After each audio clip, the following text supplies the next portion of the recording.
Yunusobod tumanida olib borilayotgan qurilish va obodonlashtirish ishlari doirasida yangi turar joylar barpo etish jarayonlari so'nggi bosqichga kirdi. Jumladan tumanning Turkiston mahalla fuqarolar yig'inida joylashgan manzilida yangi kottejlarning qurilishi yakunlanyapti. Shu maqsadda Toshkent shahar qurilish va uy-joy kommunal xo'jaligi sohasida hududiy nazorat qilish inspeksiyasining yetakchi mutaxassislari tomonidan obyektning ichimlik suvi va oqova suv tarmoqlariga tegishli tartibda ulanganligi ko'zdan kechirildi.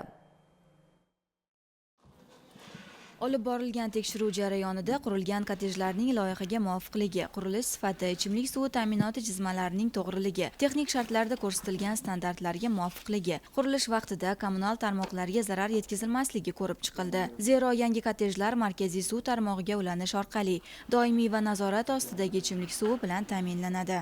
To'g'ri loyihalashtirilgan oqova tizimi esa kanalizatsiya suvlari xavfsiz tarzda markaziy tarmoqqa yo'naltirilishiga, atrof muhitni ifloslanishidan himoya qilishga xizmat qiladi.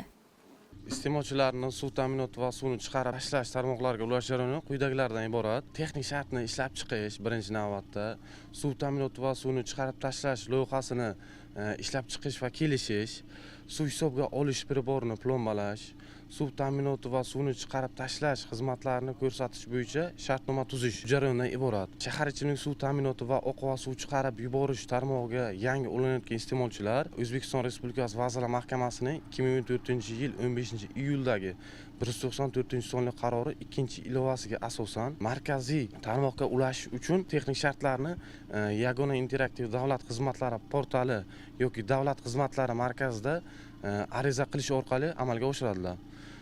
Suv ta'minoti tashkiloti buyurtmanoma va unga tegishli ilovalar topshirilgandan so'ng 2 ish kuni mobaynida texnik shart iste'molchiga bepul taqdim etadi.